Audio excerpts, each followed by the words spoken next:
사랑합니다.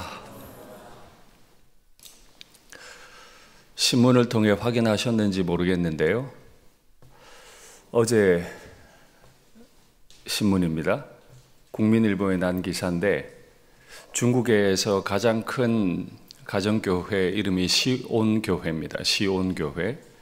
시온교회 지도자 18명이 구속 기소가 됐습니다. 40일 동안 구금되어서 재판을 받다가 구속이 돼버렸어요. 18명이. 이유는 온라인으로 예배를 드렸다는 겁니다. 예배를 드렸기 때문에 중국 교회, 그 힘있는 교회의 지도자 18명을 구속해버렸습니다. 그 법적 근거는 그렇습니다. 중국의 가장 큰 대표회의가 두 개가 있거든요. 인민대표회의와 인민정치협상회의라는 게 있는데 그 두 회의를 통해서 중국의 기독교 중국화 5개년 계획을 세웠습니다. 들으셨습니까? 기독교 중국화 5개년 계획. 이 계획을 따라서 교회를 중국화 시켜버리겠다는 겁니다. 한마디로 정리하자면 기독교인들은 다 줄여버리고 가정교회는 없애버리겠다. 이게 중국의 가장 큰 인민대회 두 군데에서 결의한 내용이고 그것에 따라서 중국의 가정교회 지도자 18명이 구속이 됐습니다. 이 땅 어디에선가는 가장 기본적인 예배조차 드리지 못하게 막아버리는 일이 있습니다. 저는 지난번에 교회로부터 기쁨을 빼앗아가는 것들에 대하여 라는 제목으로 말씀을 나눴어요. 어떤 나라는 아예 예배 자체를 못 드리게 만들어버리고 어떤 나라는 예배의 자유를 주었지만 교인들 스스로가 예배의 기쁨을 빼앗겨버리는 일을 하기도 합니다. 여러분 잘 들으셔야 됩니다. 마귀는 어떤 나라는 정치 제도를 통해 예배 자체를 못 드리게 하고 또 마귀는 정치 제도 자체가 자유로우면 그 자유를 가지고 예배의 기쁨을 빼앗아 가도록 만들어 버립니다. 교회로부터 기쁨을 빼앗아 가도록 만드는 것이 첫째가 당파를 나누는 것이다 말씀을 드렸고, 둘째는 율법주의에 빠지는 것이다 말씀드렸고, 세 번째는 남들과 비교해서 내 자신이 비교 우위에 있을 때 우월감을 가진 채로 감사하는 것. 나는 저 교회보다, 나는 저 사람보다 더 낫습니다. 예배 더 많이 드렸습니다. 남들과 비교해서 자신을 자랑하는 것. 바로 이런 것들이 교회로부터 기쁨을 빼앗아가는 것이라 말했습니다. 이런 교회 안에 있는 옳지 못한 일들에 대해서 얘기하면서 사도 바울은 교회를 정의할 때 우리가 곧 할례파다 라고 말을 해요. 할례라고 하는 건 율법주의의 대표적인, 또 그 율법주의 때문에 교회의 당파가 나누어진 대표적인 이유, 또 바로 그것 때문에 나는 할례까지 받은 더 우월한 사람이다. 이 모든 문제의 근원이 할례였는데 오히려 바울은 교인들을 향해, 자신을 향해 우리가 곧 할례파다라고 했단 말이죠. 그러면 이 할례파다 하는 말의 뜻은 무엇일까요? 이걸 알기 위해서는 할례의 의미를 알아야 하는데 하나님은 처음으로 아브라함에게 할례를 받게 하셨습니다. 그 내용을 확인하시죠. 너희 집에서 난 자든지 너희 돈으로 산 자든지 할례를 받아야 하리니, 유대인만 할례를 받는 게 아니고 사온 사람들도 이방인들도 다 받는 거예요. 이에 내 언약이 너희 살에 있어. 할례의 의미는 하나님의 언약 백성이 되었다는 언약의 표시를 살에 새겨두는 거죠. 이 살에 새겼기 때문에 이건 영원한 언약이 됩니다.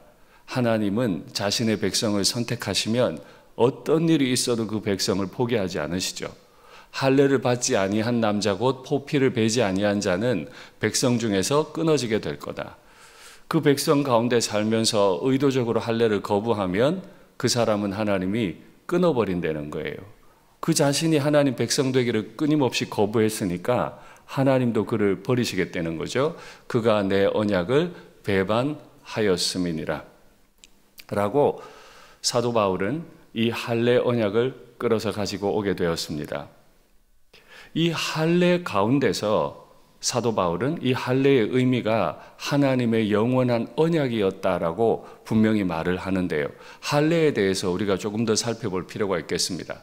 유다의 죄는 금강석 끝 철필로 기록되되 이 할례 받은 백성들의 죄가 얼마나 깊은지 금강석 끝 철필로 기록되었다. 할례는 받아놓고 하나님의 영원한 언약인 할례는 받아놓고 몸에 할례의 표는 새겨놓고 금강석 끝 철필로 새긴 것 같은 도저히 지워지지 않을 만큼 견고하게 새겨버린 죄를 지었다는 거예요. 죄를 얼마나 똘똘하게 지어버리는지 그들의 마음판과 그들의 제단 뿔에 다 새겨졌어요. 할례는 몸에 받아놓고 마음의 죄를 하나님의 가장 거룩해야 할 곳 제단 뿔에까지 그들의 죄를 새겼어요. 그들의 자녀가 높은 언덕 위 푸른 나무 곁에 있는 그 제단들과 아세라들을 생각하도다. 몸에는 할례를 새겨서 하나님의 백성인 것처럼 해놓고 마음으로는 늘 음란한 행위를 종용하는 아세라를 꿈꾸고 있어요. 이들은 할례를 받은 백성입니까? 아닙니까? 이들은 하나님의 언약의 백성입니까? 아닙니까? 할례는 받았어요. 근데 마음으로는 아세라만 생각하고 있어요. 결혼은 했어요. 그런데 침대에 누워서도 다른 여자, 다른 남자만을 계속 생각하고 있어요. 결혼을 한 겁니까? 안 한 겁니까? 그래서 하나님이 이 죄 때문에 할례 언약을 파기해 버리십니다. 이 언약을 더 이상 두지 않으시고 갱신하셨어요. 갱신하셨다는 말은 그 이전의 것은 폐기한다는 말입니다. 완전히 새로운 언약을 주신다는 겁니다. 여러분 아시죠? 보험 얘기를 좀 해볼까요? 오래전에 내가 보험을 들었어요. 그런데 갱신이라는 걸 했습니다. 그리고 그 갱신된 보험 기간에 내가 어떤 수술을 하거나 치료를 받았습니다. 그러면 나는 갱신된 보험의 적용을 받습니까? 과거의 보험의 적용을 받습니까? 갱신된 보험의 적용을 받을 겁니다. 보험이 어려운 분들을 위해서 집 이야기를 해볼까요? 참 가난하던 시절에 참 작은 집에 살고 있었습니다. 열심히 일을 해서 돈을 벌어서 크고 아름다운 집에 들어갔습니다. 크고 아름다운 집에 들어갔는데 내가 이래서는 안 돼. 작은 집에 살았던 때를 기억하면서 그 작은 집에서도 한 번씩 자야 돼. 의도적으로 큰 집을 나와서 한 달에 한 번씩 작은 집에 가서 자고 오겠다는 거예요. 정상입니까? 비정상입니까? 비정상입니다. 할례라고 하는 언약을 주님이 주셨지만 이것만으로는 안 되겠어요. 왜 안 돼요? 살에는 하나님의 언약을 새겨놓고 마음으로는 딴 생각만 충만하게 하고 있으니까 이거는 안 되겠다. 그래서 옛 언약을 폐기시켜버립니다. 조금 더 정확한 말로는 더 고상하고 더 실효성 있는 방법으로 언약을 갱신해버리셨어요. 그러면 우리는 갱신된 언약에 따르는 거 맞죠? 그 갱신된 언약이 어떤 것인지 하나님이 이 할례를 어떻게 생각하시는지 더 보죠. 유다인과 예루살렘 주민들아 너희는 스스로 할례를 행하여 너희 마음 가죽을 베고 나 여호와께 속하라. 이미 유다 백성들은 몸에 할례를 한 상태예요. 할례를 했는데도 아세라만 생각하다가 하나님이 얘들을 망하게 했죠. 바벨론이 공격해 들어와서 포로로 끌려가게 만드셨어요. 그 유다 백성들을 향해서 다시 할례를 행하래요. 스스로 할례를 행하래요. 어릴 때는 부모님이 할례를 대신 행해 줬어요. 그런데 이제는 네 스스로 할례를 행하는데 어디다 하래요? 살 가죽 말고 마음 가죽에다 하래요. 다시 여쭐게요. 살에 할례를 할 필요가 있습니까? 없습니까? 갱신되었기 때문에 할례는 그 어떤 의미도 하나님 나라에서 할례는 그 어떤 의미도 없습니다. 몸에 할례를 하고도 여전히 죄를 지어 노예로 끌려갈 그 인생들을 향해서 너희는 스스로 다시 할례를 행하는데 마음 가죽의 할례를 행해라. 그러면 마음 가죽을 베어낸다는 뜻은 무엇인지 다시 한번 확인하시죠. 내가 너희를 여러 나라 가운데에서 인도하여 내고 다 찢겨서 포로로 끌려간 상황을 주님은 지금 말씀하시는 겁니다. 끌려가버린 내 백성, 침대에 누워서도, 나와의 신혼 침대에 누워서도 엉뚱한 남자 여자를 꿈꾸고 있는 그것들을 나는 포기하지 않는다. 너희는 나를 버렸지만 나는 너희를 포기하지 않아. 그래서 나는 너희들을 다시 인도해낼 거다. 여러 민족 가운데서 모아 데리고 기어코 나는 고국 땅으로, 너희가 더럽혀버린 침상 같은 그 이스라엘로 내가 데리고 들어갈 거다. 그런데 그냥 들어가 봐야 아무 소용이 없어요. 아브라함이 땅을 받았습니다. 그 땅에서 그 땅을 버리고 애굽으로 내려가고, 아브라함이 땅을 받았습니다. 그 땅에서 하갈이라고 하는 여종을 취해서 아기를 낳으면 하나님 나라와 아무 관계없는 땅이 되잖아요. 고국으로 데리고 왔는데 여전히 몸 가죽에만 할례를 하고 있으면 아무 소용이 없어요. 그러니까 다시 데리고 와서 하나님이 말씀하세요. 맑은 물을 너희에게 뿌려줄게. 내가 새 영을 뿌려줄게. 새 마음을 너희에게 줄게. 부드러운 마음 줄게. 내 영을 줄게. 하나님이 계속 성령을 부어주시겠다고. 너희만으로는 안 된다. 네 힘으로 내 율법을 다 지킨다고? 안 돼.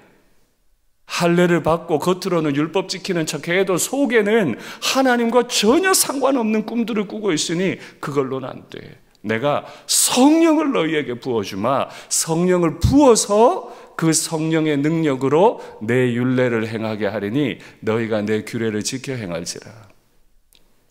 이전에는 언약 지키는 일에 실패했는데 이제 내가 성령을 부어서 너희에게 언약 백성으로 살아가게 만들겠다 라고 말씀하시는 거예요. 오늘 이 맥락 가운데서 우리가 할례파다 하는 말을 이해하셔야 됩니다. 그러니까 우리의 할례는 몸 가죽에 새긴 할례인가요? 마음 가죽에 새긴 할례인가요? 철저하게 마음 가죽에 새긴 할례입니다. 우리 일상교회에서는 어떤 율법주의도 있으면 안 돼요. 성령으로 충만해야 합니다. 그러면 하나님의 규례를 지키고 하나님의 율례를 행한다 하는 뜻은 이 빌립보서 맥락에 무엇일까요? 오늘 읽은 3장 3절에 세 가지로 표시가 되어 있는데 오늘은 첫 번째 것만 공부하게 될 겁니다. 하나님의 성령으로 봉사하며, 이게 첫 번째예요. 하나님의 성령이 막 부어져서 언약이 갱신되고 나면 우리는, 교회는 하나님의 성령으로만 봉사합니다. 두 번째, 그리스도 예수만 자랑합니다. 나는 할례를 받았고, 나는 베냐민 집하고, 나는 그 가말리엘의 문화생이고, 이런 것들은 아무 소용이 없다는 거예요. 이건 정말 아무 소용이 없어져요. 내가 자랑할 건 오직 예수밖에 없는 거예요. 그러다 보니 결국에 나는 내 몸 가죽에 새긴 할례를 더 이상 신뢰하지 않아. 내가 율법을 10계명을 다 지켰다, 이런 것들을 자랑하지 않는 우리가 곧 할례파다. 제가 이미 말씀드린 대로 내년에 하나님의 언약에 대해서 하나하나 공부해 나가고 그것을 가정예배 때 다시 되새기고 붙들 텐데요. 그때 다시 할례 언약에 관한 얘기를 하기로 하고, 오늘은 성령으로 예배함, 성령으로 봉사함, 이 한 문장만 이야기해 보도록 하죠. 여기 봉사하다라고 하는 헬라어 단어는 라트리오라는 말인데 이건 월십 말합니다. 예배한다는 뜻입니다. 하나님의 영이 임하지 않으면 우리 예배할 수 없어요. 여기 지금 와서 금요일 이 피곤한 밤에 예배의 자리에서 예배하는 행위를 하지만 하나님의 영에 인도받지 않으면 예배 안 한 겁니다. 유다 백성들이 망할 때 성전에 안 가서 망했습니까? 그들이 성전에 제물을 드리지 않아서 망했습니까? 아닙니다. 부지런히 성전에 올라갔고 부지런히 제물을 다 드렸어요. 해야 할 거 다 했어요. 그런데 하나님은 받지 않으신대요. 다 쫓아내신대요. 갔잖아요. 안 간 것보다 낫지 않나요? 제물 드렸잖아요. 안 드린 것보다 낫지 않나요? 아니라는 거예요. 바람 피고 들어와서 아내를 품는 거와 똑같다는 거예요. 그래서 안 된다는 거예요. 그러면 우리의 예배는 어떠해야 한다고요? 성령으로 예배함입니다. 성령으로 예배해야 돼요. 내 의지를 가지고 내 치성으로 예배하는 게 아니고, 정확히 말하면 성령께서 우리 안에 들어오시면 성령께서 우리의 예배를 주관하십니다. 내가 예배를 드리는 게 아니에요. 성령께서 내 안에서 예배를 이끌어 가세요. 진짜예요. 그래서 오늘 말씀의 제목이 그런 겁니다. 하나님이 직접 이끌어 가시는 예배예요. 내가 정해놓고 예배는 이래야만 해 하는 게 아니고, 성령께서 내 안에서 예배를 인도하심. 진짜 그런지 안 그런지 에베소서 5장 말씀 확인할까요? 술 취하지 말라. 이는 방탕한 것이니 오직 성령으로 충만함을 받으라. 성령께서 새 물로 우리에게 뿌려지십니다. 새 영, 하나님의 영으로 뿌려져요. 뿌려지는데 어느 정도로? 술 취한 것만큼 성령이 충만하게 저에게 뿌려지면 어떤 현상이 나타날까요? 시와 찬송과 신령한 노래들로 서로 화답하기 시작해요. 시인이 돼버려요. 갑자기 하나님 때문에 세상을 노래하기 시작해요. 닫혔던 입술이 막 열려서 노래가, 신령한 찬송이 터져나와요. 우리 마음으로 주께 노래하며 찬송하며 범사에 예수님 이름으로 항상 하나님 아버지 앞에 감사가 나오기 시작해요. 이게 무엇 때문이라고요? 성령 때문에. 성령이 주도하세요. 성령이 이끌어 가세요. 하나님, 내가 기를 쓰고 나왔습니다. 아픈데도 나왔습니다. 예, 기특한 일입니다. 그러나 그건 자랑해서는 될 일이 아닙니다. 우리가 진짜 감사하고 찬송해야 될 건 내 안에 성령 주신, 금강석 끝 철피를 가지고 도저히 지워질 수 없는 죄를 하나님의 거룩한 제단 뿔에까지 새겨버린 이 죄인까지도 하나님 앞에 불러내서 나로 예배하게 하는 자로 부르신 그분 때문에 내 입이 열리고 찬송이 시작이 된다는 거예요. 무당 앞에 간 사람처럼 어떻게 하든 예배 한 번 더 드려서 치성 쌓고, 예배 안 드리면 하나님이 막 저주를 내릴 것 같고, 그게 아니라는 거예요. 더 정확히 말하면 성령이 임재하신 사람은 예배를 안 드릴 수가 없어요. 예배 안 드리면 큰일 날 것 같아서가 아니라, 성령께서 이 안에서 나에게 구원의 감격을 막 쏟아부어 주시니까 그 자체가 예배가 돼버려요. 병원에 계시고 댁에 누워 계셔도 괜찮아요. 장소가 문제겠어요. 성령이 집에는 없을까요? 성령이 병원에는 없을까요? 그 안에도 성령 계시고, 지금 구속 기소되어 있는 18분의 가정교회 지도자들 예배당 못 가잖아요. 기가 막힌 게요. 이제 그 교회 어떻게 예배드리죠? 지도자들이 다 붙들려 가는데 어떻게 예배드려요? 지도자는 어떻게 예배드리며 성도들은 어떻게 예배드릴까요? 드릴 수 있어요. 지도자는 지도자들대로 그 안에서 역사하시는 성령을 따라 예배당, 감옥을 예배당 삼아 예배드릴 것이고, 지도자를 잃어버려 마음 아픈 그 교회는 가정에서 그 지도자를 기억하며 홀로 성령 충만한 예배를 드릴 수 있는 줄 믿습니다. 물론 우리는 후에 이 분들을 위해 기도하겠습니다만은 성령으로 예배한다는 뜻이 그런 뜻입니다.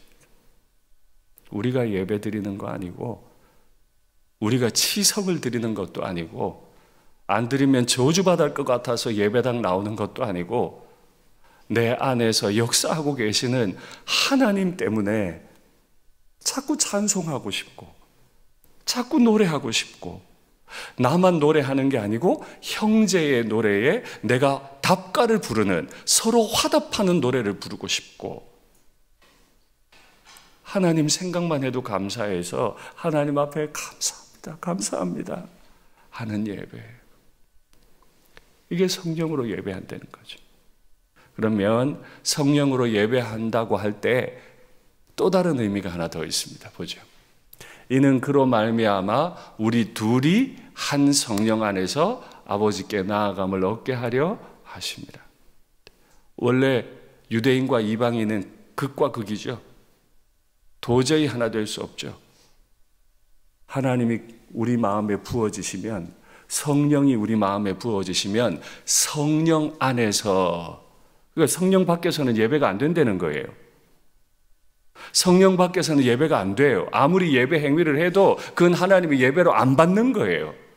아무리 예배당 나와서 내가 아침부터 밤까지 지키고 있어도 성령 안에서 예배가 아니면 안 받으시는데, 성령 안에서 예배를 드리는 사람의 특징은 둘이 하나가 된다는 겁니다. 둘이 하나가 되지 않으면 그 자리에서 드리는 모든 예배는 취소예요. 그건 옛 언약에 속했어요. 더 이상 새 언약이 아니라 이미 갱신돼 버려서 적용받지 못하는 거예요. 거기는 이미 우리 집이 아니에요. 남의 집이에요. 남의 집 가서 잘 수는 없는 거잖아요. 성령 안에서 성령이 이끄시는, 성령이 주도하시는 예배를 드리는 사람들의 특징 뭐라고요? 둘이 하나가 되어 성령 안에 머무는 거죠. 말하자면 성령이 용광로가 됩니다. 성령이 우리 가운데 오시면 성령이 용광로가 돼요. 그 쇳물을 녹이는 건 예수님의 피예요. 그 안에 우리의 죄도, 우리의 미움도, 우리의 연약한 모든 게 다 쏟아져 들어가서 성령이라는 용광로 안에 펄펄 끓는 예수 피로 우리의 모든 게 단도가 내려버려요. 그래서 예배 마치고 나갈 때 기쁜 거예요. 죄가 다 사라지니까. 용서받았다는 확신이 있으니까. 내가 저 사람 미웠는데 사랑할 용기가 생기니까.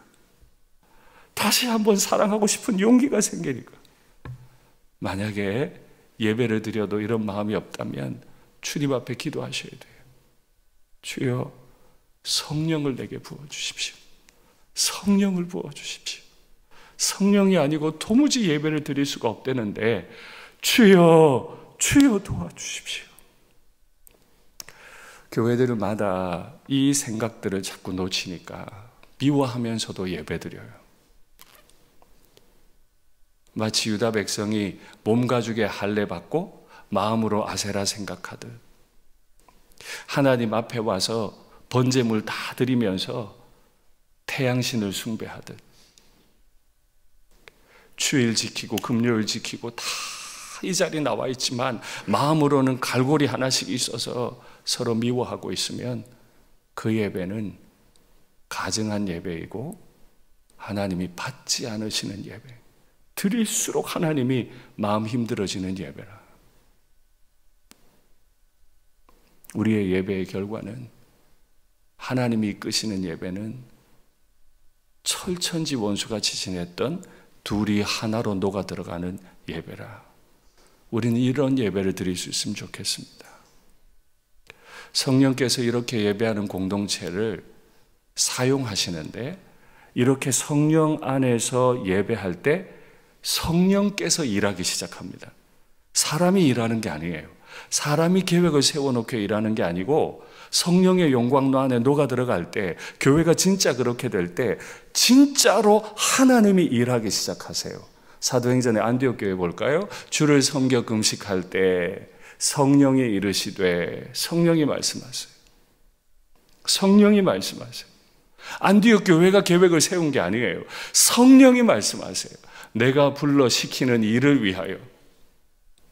교회의 사역은 담임 목사가 하고 싶다고 하는 것도 아니고, 장로님들이 하고 싶다고 하는 것도 아니고, 성도들이 손들어 다수결로 했다고 하고 싶다고 하는 게 아니에요.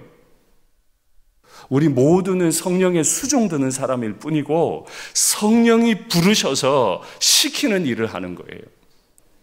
그걸 알아들으려면 성령 충만해야죠. 알아들으려면 성령 충만해야지. 내가 불러 시키는 일을 위하여 바나바와 사울을 따로 세우라.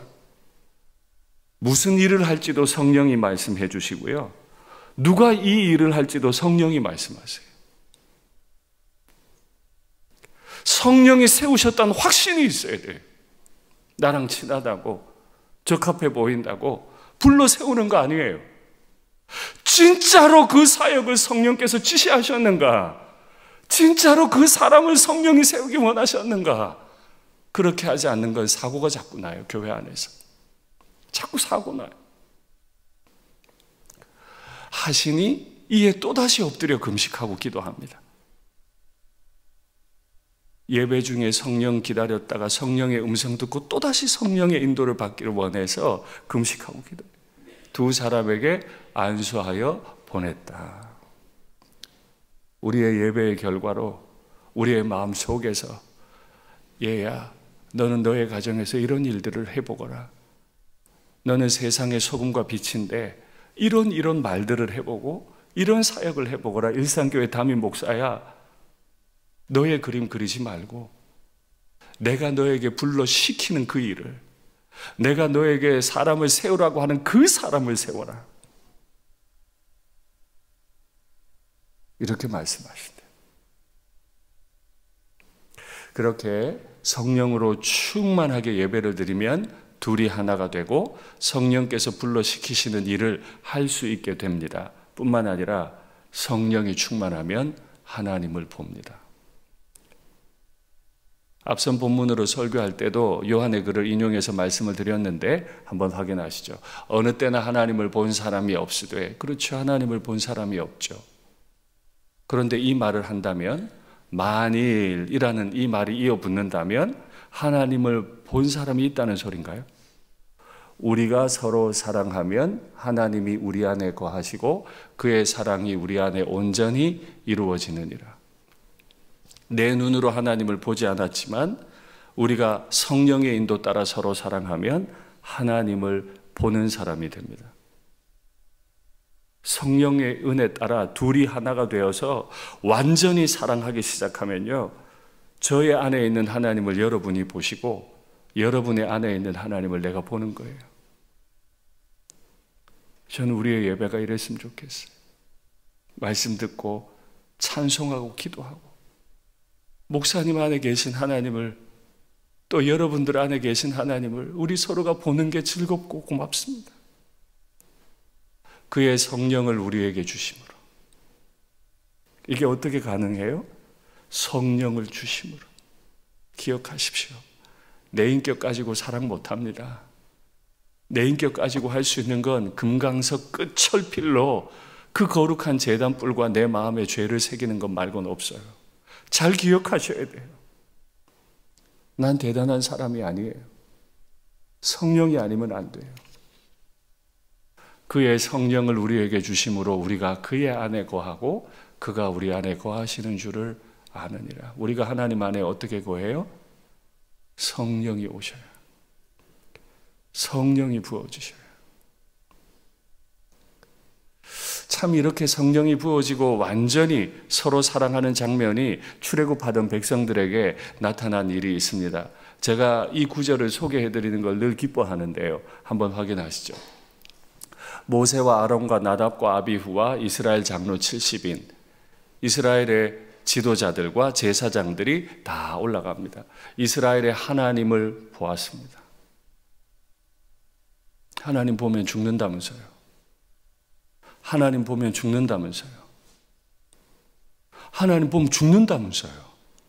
그런데 하나님을 봤어요. 그의 발 아래에는 청옥을 편듯하고 하늘같이 청명하더라. 하나님이 이스라엘 자손들의 존귀한 자들에게 보면 죽여야 되는데 손을 대지 않으세요. 죽이셔야 되는데 손대지 않으세요. 그들은 하나님을 뵙고 먹고 마셨어요. 심지어 본 정도만이 아니고 그 하나님을 보면서 그 앞에서 먹고 마시기까지. 그래도 하나님이 손대지 않으셨어요. 절대 평강, 절대 샬롬. 어떤 상황 가운데서도 어떻게 저게 가능해요? 하나님이 언약을 세우셨거든요. 불러 올리셔서 모세야 올라오거라. 어떤 백성도 올라오면 안 된다. 너만 와라. 모세가 산꼭대기까지 갑니다. 그곳에서 하나님과 언약을 맺어요. 나는 너의 하나님이 되고 너희는 내 백성이 될 거다. 하나님의 백성이 된다는 뜻은 뭐예요? 그 언약이 딱 체결되고 나니까 하나님이 어떤 걸 보여주세요? 자신을 보여주세요. 하나님을 보면 죽어야 되는데 하나님의 백성이 딱 되어버리니까 하나님 앞에서 먹고 마셔도 어떤 일도 일어나지 않아요. 우리의 예배가 이러면 얼마나 좋을까요? 우리의 가정이 이러면 얼마나 좋을까요? 우리 교회가 이 정도가 되면 얼마나 좋을까요? 하나님 핑계해서 법을 이렇게 지켜야 됩니다, 저렇게 해야 됩니다, 싸우는 것 말고 지극히 거룩한 분을 뵙고 그 앞에 앉아서 먹고 마시는데도 아무 탈이 일어나지 않는 절대 평강, 절대 샬롬의 상태. 하나님이 이걸 얼마나 원하셨냐 하면요, 산에서 모세가 내려오니까 당장 장막을 지으라고 하세요. 하나님이 거하실 집, 거룩한 집이니까 성막이라고도 하고 하나님과 백성들이 만나기 때문에 회막이라고도 합니다. 그 회막 앞으로 와서 이스라엘 백성들이 하나님 앞에 제사를 드리죠. 마치고 돌아갈 때 대제사장이 이렇게 축복해요. 여호와는 내게 복을 주시고 너를 지키시기를 원하며 여호와는 그의 얼굴을 내게 비추사 은혜 베푸시기를 원하며 여호와는 그 얼굴을 내게로 향하여 드사 평강 주시기를 원하노라. 시내산에서 하나님을 뵙고 먹고 마셨잖아요. 그 절대 평강, 절대 샬롬을 광야 40년 내내 앞으로 오게 될 모든 예배 가운데 예배 마치면 하나님이 이렇게 축복하려는 거예요. 여호와 내가 너희들을 향해 얼굴을 들어줄게. 우리가 예배 마치고 우르르 나갈 때 하나님이 우리를 봐주신다는 거예요. 우리가 향하는 그 길에 하나님이 막 빛을 비추어 주시겠다는 거예요. 할렐루야! 여러분 이거 확신하셔야 돼. 이게 예배예요. 인생 살면서 너무 힘들었어도 예배 마치고 돌아갈 때 하나님이 막 우리에게 얼굴을 비추어 주시는 거예요. 또다시 고단한 삶이겠지만 그 삶의 자리에서 하나님의 얼굴을 또다시 보는 거예요. 3번 반복하시죠. 3번.